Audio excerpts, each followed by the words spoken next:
This channel does not promote any violent, harmful, or illegal activities. All content provided by this channel is meant for an educational purpose only. Top quality और consistent performance के लिए सिर्फ silver pump नाम याद रखना। দোরগোড়ায় করা নাড়ছে 2026-এর বিধানসভা ভোট। তার আগে উত্তরবঙ্গে শিল্প বার্তা মুখ্যমন্ত্রীর। শিল্প বিনিয়োগের প্রশ্নে উত্তরবঙ্গকে গুরুত্ব দিচ্ছেন, মানে বাড়তি গুরুত্ব মমতা বন্দ্যোপাধ্যায়ের।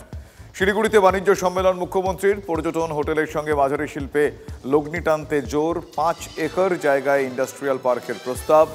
শিল্পপতিদের যাবতীয় সহযোগিতার আশ্বাস দিয়েছেন মমতা বন্দ্যোপাধ্যায়।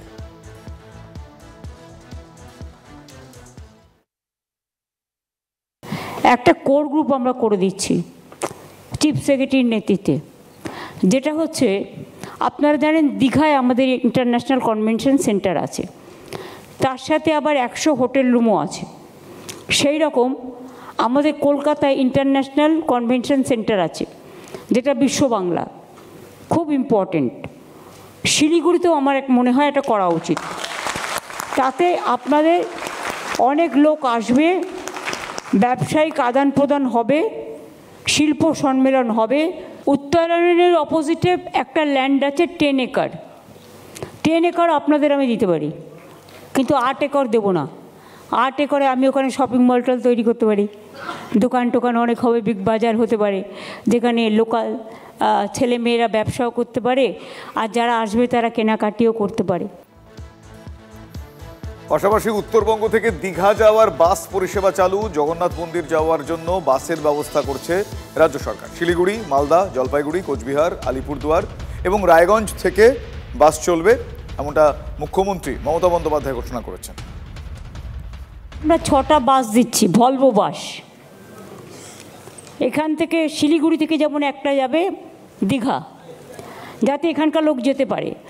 একটা আমরা মালদা থেকে দিচ্ছি, একটা জলপাইগুড়ি থেকে দিচ্ছি, একটা কোচবিহার থেকে দিচ্ছি, একটা আলিপুরদুয়ার থেকে দিচ্ছি, একটা রায়গঞ্জ থেকে দিচ্ছি, একটা মালদা থেকে দিচ্ছি। তারপরে 6টা আছে, বাদ বাকি আবার পরে আমরা দেব। সুতরাং এখানকার মানুষ যদি মনে করেন ডাইরেক্ট যাবেন, তারা ডাইরেক্টও যেতে পারেন, সেটাও আমরা করে দিচ্ছি। উত্তরবঙ্গে রাজনীতির জোর টক্কর যাকে বলে। বানারহাটে তিরঙ্গা যাত্রা শুভেন্দু অধিকারীর। তিরঙ্গা যাত্রা থেকে মমতা বন্দ্যোপাধ্যায়কে আক্রমণ করলেন বিরোধী দলনেতা। উত্তরবঙ্গের 54টা সিটে মমতা বন্দ্যোপাধ্যায়কে খালি হাতে ফেরাবেন বলে মন্তব্য করলেন শুভেন্দু অধিকারী। আমি যদি নন্দীগ্রামে 26% মুসলিম ভোট আছে, মমতা ব্যানার্জিকে হারাতে পারি, আপনারাও পারবেন। উত্তরবঙ্গ গতবার থেকেই বলেছে, এবারে উত্তরবঙ্গের 54টা সিট মালদা থেকে কালচিনি জয়গাঁও অব্দি, দার্জিলিং এর পাহাড় থেকে কোচবিহারের শীতলকুচি অব্দি আমরা 54টাই মমতা ব্যানার্জিকে খালি হাতে পাঠাবো। 6 সপ্তাহের মধ্যে বকেয়ার 25% ডিএ দেওয়ার নির্দেশ দিয়েছে সুপ্রিম কোর্ট। আর এই নিয়ে সরকারের কি পদক্ষেপ? মামলার বিষয়ে কিছু বলি না, যা করি আইনত করি, এমনটা বলছেন মমতা বন্দ্যোপাধ্যায়। শুনবো। না, কোর্টের কেসের ব্যাপারে আমি কিছু বলি না, যা করি আইনে করি, আইনত। না, কোর্টের কেসের ব্যাপারে আমি কিছু বলি না, যা করি আইনে করি, আইনত। আসলে ডিএ মামলার বিষয়ে উনি প্রাথমিক প্রতিক্রিয়া দেখানোতেও একটু মানে থতমত খাচ্ছেন, এই কারণের জন্য যে ওনার যে আইনজীবীদের যে টিম ছিল, তারাও ধারণা করতে পারেননি যে এরকম একটা নির্দেশিকা সুপ্রিম কোর্টের কাছ থেকে আসতে পারে। এই ধাক্কা এখনো পর্যন্ত রাজ্য সরকার কাটিয়ে উঠতে পারেনি। যদি ওনার মনে হয়ে থাকে যে আরো কোনো আইনানুগ ব্যবস্থা নিয়ে এই কেসটাকে আরো বিলম্বিত করার প্রচেষ্টা করবেন, আপনি চলুন, আদালতের যেখানে যাবেন চলুন, আপনাকে আর একবার পরাজিত করে 100% মহার্ঘ ভাতা যা আপনি কর্মচারীদের কাছ থেকে মেরে অন্যান্য খাতে নয়ছয় করেছেন, সেই টাকা সুদসহ ফেরত আপনাকে দিতেই হবে। এই চ্যালেঞ্জ আমরা গ্রহণ করছি। সুপ্রিম কোর্টের একটা বক্তব্য শোনা গেছে, তার অর্ডার শিটে কি আছে সেটা রাজ্য সরকার এবং আইনজীবীরা খতিয়ে দেখে রাজ্য সরকার যা করার করবেন। কিন্তু আমি একটা কথা বলছি, যে একটা জিনিস মাথায় রাখবেন, পশ্চিমবঙ্গের মোট জনসংখ্যার 4% এই ডিএ ব্যাপারটার সঙ্গে যুক্ত। আর এই সমান বাজারের দাম, পেট্রোলের দাম, ডিজেলের দাম, রান্নার গ্যাসের দাম, পরিবহনের ঝামেলা, জীবনযুদ্ধটা বাকি 96%-এরও।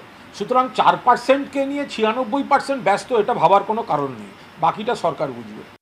নদিয়ার করিমপুরে একটা ভয়াবহ দুর্ঘটনার খবর আমরা পেয়েছি ইতিমধ্যেই। 7 জনের মৃত্যু হয়েছে বলে জানতে পারা যাচ্ছে। কলকাতার দিকে আসছিল একটা বাস, সেই বাসের সঙ্গে গাড়ির মুখোমুখি সংঘর্ষ হয়, গাড়িতে থাকা 7 জনের মৃত্যু হয়েছে। কলকাতার দিকে একটি বাস আসছিল, সেই বাসটির সঙ্গে একটি গাড়ির ধাক্কা লাগে, গাড়িতে থাকা 7 জন আরোহীর মৃত্যু হয়েছে বলে জানা যাচ্ছে। করিমপুরে এই দুর্ঘটনা, নদিয়ার করিমপুরে ভয়াবহ দুর্ঘটনা, 7 জনের মৃত্যুর খবর আমরা পাচ্ছি। আমার সহকর্মী মহাদেব এই মুহূর্তে আমার সঙ্গে রয়েছেন টেলিফোন লাইনে। মহাদেব, কি জানা যাচ্ছে, কিভাবে দুর্ঘটনাটি ঘটলো?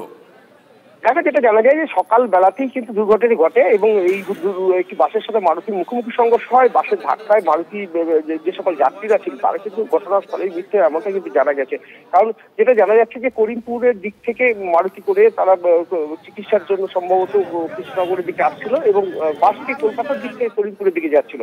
এমন সময়ে কিন্তু নিয়ন্ত্রণ হারিয়ে ধাক্কা মারে এবং ধাক্কা মারার ফলে কিন্তু এই মর্মান্তিক দুর্ঘটনাটি ঘটে যায়। যে 7 জন মারা গিয়েছেন তারা কি ওই প্রাইভেট গাড়িটিতে ছিলেন? দেখো, যেটা জানা যাচ্ছে যে মারুতি ভ্যানের মধ্যেই কিন্তু ছিল যে সকল যাত্রীরা, তাদেরই মৃত্যু হয়েছে এমনটা কিন্তু জানা গেছে। এবং বাসটি সামান্য মানে 7 জন ছিলেন সেখানে। মূলত মারুতি গাড়িটি যে যাত্রীরা ছিল তাদের মৃত্যু হয়েছে। বেশ বেশ, ধন্যবাদ। সেতুর পর এবার বালুরঘাটে আত্রেই নদীর বাঁধের একাংশ ভেঙে পড়ল।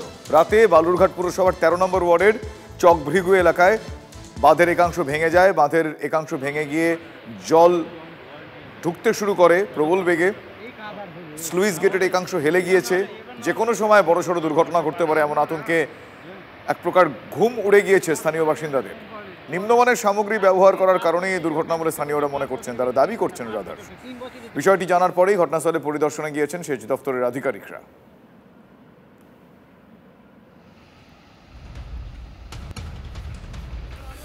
আমার সহকর্মী রূপক রয়েছেন এই মুহূর্তে আমার সঙ্গে। রূপক, কি বলছেন এলাকাবাসীরা? এখনো পর্যন্ত দুর্ঘটনা এড়ানোর জন্য কি কি বন্দোবস্ত গৃহীত হয়েছে বা আদৌ হয়েছে কি? দেখো, তোকে প্রথমে বলে রাখি, মুখ্যমন্ত্রী মমতা বন্দ্যোপাধ্যায় এই শুখা আত্রেই নদীর জল ধরে রাখতে কিন্তু প্রায় 1.5 বছর আগে এই রূপক, একটু যদি জায়গা পরিবর্তন করা যায়, তোমার কথা কল ড্রপ হচ্ছে। এখন করতে শোনা যাচ্ছে? হ্যাঁ রূপক, বেটার বলো। দক্ষিণ দিনাজপুর জেলার যে আত্রেই নদী রয়েছে সেই নদীর জল সবসময় থাকে না। সেই শুখা আত্রেই নদীর জল ধরে রাখার জন্য মুখ্যমন্ত্রী মমতা বন্দ্যোপাধ্যায় প্রায় 1.5 বছর আগে এই চকভৃগু এলাকায় একটি স্বল্প উচ্চতার বাঁধ দেয় বা ড্যাম দেয়। এই ড্যামের কাজকে ঘিরে কিন্তু বারবার বিতর্ক দেখা দিয়েছিল। স্থানীয় বাসিন্দা থেকে বিরোধীরা বারবার অভিযোগ করছিল এই বাঁধ নির্মাণে নিম্নমানের সামগ্রী ব্যবহার করা হয়েছে। কারণ গত 3 মাস আগে ফেব্রুয়ারি মাসে এই ড্যাম সংলগ্ন নদী বাঁধ ভেঙে যায় শুখা মরশুমে। কোনো জল ছিল না, বৃষ্টি ছিল না, সেই সময় কিন্তু বাঁধ ভেঙে যায়। সেই বাঁধের কিন্তু কাজ শুরু হয়েছে সম্প্রতি। তার মধ্যেই কিন্তু গতকাল গভীর রাতে হঠাৎ হরপা বান বা বৃষ্টি অনেকটা বেড়ে যাওয়ার কারণেই কিন্তু এই আত্রেই নদীর যে ড্যাম লাগানো হয়েছিল তার একাংশ কিন্তু ভেঙে চলে যায়। কংক্রিটের ড্যাম, সেই কংক্রিটের ড্যাম ভেঙে যাওয়ার ফলে কিন্তু এখন আতঙ্ক সৃষ্টি হয়েছে গোটা এলাকা জুড়ে।